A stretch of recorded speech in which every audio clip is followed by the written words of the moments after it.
بسم اللہ الرحمن الرحیم۔ شروع اللہ کے نام سے جو بڑا مہربان اور نہایت رحم والا ہے۔ ناظرین، ایسی عورت کی کوئی نماز قبول نہیں ہوتی۔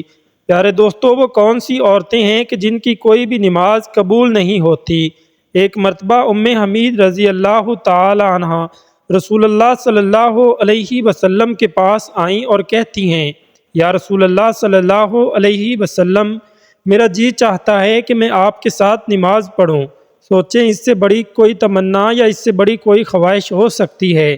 ناظرین، رسول صلی اللہ علیہ وآلہ وسلم کی امامت میں نماز پڑھنے کا موقع مل جائے، اس سے بڑا بھی کوئی خوش نصیب ہو سکتا ہے؟ آگے کی بات انتہائی قابل غور ہے۔ رسول صلی اللہ علیہ وسلم نے فرمایا، میں جانتا ہوں کہ تم میرے ساتھ نماز پڑھنے کو پسند کرتی ہو، لیکن میں یہ کیا کہنا چاہ رہا ہوں ذرا غور سے سننا۔ رسول اللہ صلی اللہ علیہ وآلہ وسلم نے فرمایا، جو تم اپنے دار میں یعنی اپنے گھر میں نماز پڑھو گی وہ کسی مسجد میں جا کر پڑھی جانے والی نماز سے بہتر ہے۔ رسول اللہ صلی اللہ علیہ وآلہ وسلم نے فرمایا، چھپ کے جو عورت نماز پڑھے گی وہ سب سے بہتر ہوگی۔ حمید رضی اللہ تعالی عنہ نے جب یہ بات سنی تو وہ واپس چلی گئیں۔ انہوں نے گھر کے کونے میں نماز کی جگہ مختص کی جہاں اندھیرا تھا، جہاں کسی کی نظر بھی نہیں پہنچتی تھی۔ رسول اللہ صلی اللہ علیہ وآلہ وسلم کی صحابیہ پھر وہاں ہی نماز پڑھا کرتی، یہاں تک کہ وہ اپنے رب کے پاس چلی گئی۔ پیارے دوستو، کیا آپ نے کبھی یہ سوچا ہے کہ کوئی عورت گھر کے کام کاج کر کے، بچوں کو کھلا پلا کر، شوہر کی فرما برداری کر کے، جب اس کا تھکاوٹ سے برا حال ہو جائے، سردی کا موسم ہو، رضائی اور کمبل میں لیٹی ہوئی ہو، سردی سے تھر تھر کانپ رہی ہو، اور پھر اللہ کی پکار یعنی اذان کی آواز سن کر گرم کمبل چھوڑ کر وہ عورت سخت سردی میں ٹھنڈے پانی سے وضو کرے، ٹھنڈے پانی اور سردی کی وجہ سے جسم کے رونگٹے کھڑے ہو جائیں، سردی سے جسم کانپ رہا ہو، سردی ایسی ہو کہ دانت بج جائے، پھر بھی ایسی عورت اللہ تبارک و تعالیٰ کی رضا اور ثواب کی نیت سے وضو کرے اور پھر سردی کو برداشت کر کے نماز ادا کرے اور اس کی نماز ہی قبول نہ ہو؟ کیا ایسا بھی ہو سکتا ہے؟ جی ہاں، بالکل۔ پیارے دوستو، آگے کی بات قابل غور ہے، کیونکہ رسول اللہ صلی اللہ علیہ وآلہ وسلم نے فرمایا تھا، جو عورت جوان ہو جائے جب تک سر پر دوپٹہ نہیں اس کی نماز قبول نہیں ہوتی، اور آپ نے یہ بھی فرمایا، جو اپنے بالوں کو نہیں ڈھانپتی اس کی بھی نماز قبول نہیں ہوتی۔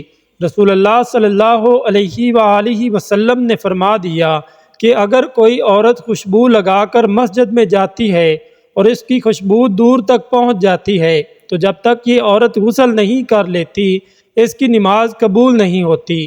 اس لیے فرمایا، اے عورتوں کی جماعت، تم میں سے کوئی مسجد میں جانا چاہے تو خوشبو لگا کر نہ جایا کریں۔ روایت میں ہے کہ جب تک ایسی عورت غسل نہیں کر لیتی اس کی نماز قبول نہیں ہوتی۔ خاوند کی نافرمانی کرنے والی عورت، حدیث کے الفاظ ہیں، 3 ایسے لوگ ہیں کہ جن کی نماز قبول ہونا تو دور کی بات، کان سے اوپر بھی نہیں جاتی۔ وہ کون سے لوگ ہیں؟ ایسا غلام جو مالک کی اجازت کے بغیر دوڑ گیا ہے، وہ جا کر تہجد بھی پڑھے گا تو قبول نہیں ہوگی۔ ایسی عورت جو اپنے خاوند کو ناراض کر کے رات گزارتی ہے، اس کی نماز بھی قبول نہیں ہوتی۔ رسول اللہ صلی اللہ علیہ وسلم نے فرمایا، کیا میں تمہیں ایسی عورتوں کے بارے میں نہ بتاؤں جو قبر سے سیدھا جنت میں چلی جائیں گی؟ صحابہ کرام نے عرض کیا، یا رسول اللہ صلی اللہ علیہ وآلہ وسلم، بتائیے کہ وہ خوش قسمت اور خوش نصیب عورتیں کون کون سی ہیں؟ فرمایا، زیادہ بچے جننے والی عورت، زیادہ بچے پیدا کرنے والی عورت مرنے کے بعد قبر سے سیدھا جنت میں جائے گی۔ پھر فرمایا، جب شوہر ناراض ہو جائے تو شوہر کو جلدی راضی کرنے والی عورت، جب شوہر ناراض ہو جائے تو شوہر کے ہاتھوں میں ہاتھ رکھ کر جو بیوی کہتی ہو، اے میرے سرتاج، جب تک آپ راضی نہیں ہوں گے میں کھانا نہیں کھاؤں گی، جب تک آپ راضی نہیں ہوں گے میں پانی نہیں پیوں گی، جب تک آپ راضی نہیں ہوں گے میں بناؤ سنگار نہیں کروں گی، جب تک آپ راضی نہیں ہوں گے میں زیب و زینت نہیں کروں گی، جب تک آپ راضی نہیں ہوں گے میں اس وقت تک اپنی آنکھوں کا کاجل یا سرما ہرگز نہیں لگاؤں گی۔ وہ عورت جو اپنے شوہر کے ساتھ ٹوٹ کر محبت کرتی ہے، ٹوٹ کر پیار کرتی ہے، اللہ تعالیٰ اور اس کے رسول کی رضا کے لیے اپنے شوہر کی عزت کرتی ہے، ادب کرتی ہے، احترام کرتی ہے، شوہر کی خامیاں دوسری عورتوں کے سامنے بیان نہیں کرتی، ہمیشہ شوہر کی تعریف ہی بیان کرتی رہتی ہے۔ فرمایا وہ نمازی عورت، قرآن مجید پڑھنے والی عورت، شریعت پر پابندی سے عمل کرنے والی عورت مرنے کے بعد قبر سے سیدھا جنت میں چلی جائے گی۔ رسول اللہ صلی اللہ علیہ وآلہ وسلم نے فرمایا، عورت اللہ تعالیٰ کی بہترین مخلوق میں سے ایک مخلوق ہے۔ مرد کے لیے یہ ایک خاص نعمت ہے، انسانیت کے لیے یہ اللہ کا ایک احسان بھی ہے۔ اسلام نے عورت کو ایک بلند مقام دیا۔ اسلام نے عورت کو سونے، چاندی، زیورات اور ریشم کے استعمال کی اجازت دی تاکہ عورت ان چیزوں کے ذریعے اپنے حسن کو مزید بڑھا سکے۔ رسول اللہ صلی اللہ علیہ وسلم نے صحابہ کرام کو تحقیق کرتے ہوئے یہاں تک فرمایا کہ میرے صحابہ، جب تم کافی عرصے بعد سفر سے واپس لوٹو، اچانک گھر میں نہ چلے جایا کرو، بلکہ اپنی عورتوں کو اتنا موقع ضرور دو کہ وہ بن سنور کر خوبصورت ہو کر بڑے پیار اور محبت سے تمہارا استقبال کریں۔ مگر ان سارے کاموں کے لیے اسلام نے ایک شرط بھی رکھی ہے، عورت بناؤ سنگار کر کے مارکیٹوں کی زینت نہ بنے، عورت بن سنور کر بازاروں کی رونق نہ بنے، عورت اپنے آپ کو مزید بناؤ سنگار کرے مگر صرف اپنے شوہر کے لیے اور اپنے شوہر کو دکھانے کے لیے، بناؤ سنگار کر کے غیر محرم مردوں کے سامنے پیش نہ ہو، کیونکہ ایسا کرنے سے اللہ تبارک و تعالیٰ ناراض ہوگا۔ ایسا انسان جو لوگوں کو نماز تو پڑھاتا ہے لیکن لوگ اس کی امامت پر خوش نہیں، پسند نہیں کرتے۔ شرط یہ ہے کہ کوئی شرعی سبب ہو، ویسے مزاج کی بات نہ ہو۔ ایسا انسان کہ کسی سبب کی وجہ سے لوگ اسے پسند نہیں کرتے، تو ایسے انسان کی نماز بھی قبول نہیں ہوتی۔ مذکورہ روایت بھی سننے والی ہے۔ فرمایا ایسے انسان کی نماز بھی قبول نہیں ہوتی کہ جس کو کہا گیا کہ تم جنازہ نہ پڑھاؤ، لیکن پھر بھی وہ جنازہ پڑھاتا ہے، کہتا ہے کہ میں ہی پڑھاؤں گا اور ضد کرتا ہے۔ یہ مسلمان نے کہا کہ آپ پڑھا دیں، آپ پڑھا دیں، کوئی پڑھا دے، دعائے اخلاص کر دی کہ اس کی بخشش فرما دے، اللہ اس کے درجات بلند فرما دے۔ یہ کوئی نمبر لینے والی بات تو نہیں ہے کہ اس پر کوئی جھگڑا کیا جائے کہ بس میں ہی پڑھاؤں گا، کوئی اور نہ پڑھائے۔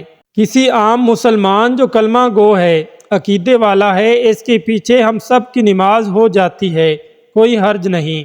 اگر علم والا بھی یہ سوچے کہ نہیں ایسا نہیں ہوگا تو پڑھوں گا، تو یہ علم کا رنگ تو نہ ہوا۔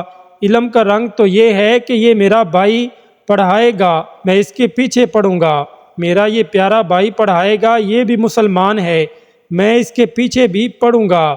یہ دونوں مجھ سے ایک نہیں، 10 نہیں، 100 گنا زیادہ نیک ہیں، یہ تو میرا رب جانتا ہے۔ میں کیوں اس طرح کی سوچ بنائے بیٹھا ہوں کہ مجھ سے کوئی بڑا، کوئی نیک نہیں۔ اللہ تعالیٰ نے ایسے نیک بندے اس دنیا میں رکھے ہیں، ہم نے کبھی ان سے ملاقات نہیں کی ہوگی۔ اللہ کے بڑے بڑے نیک بندے ہیں۔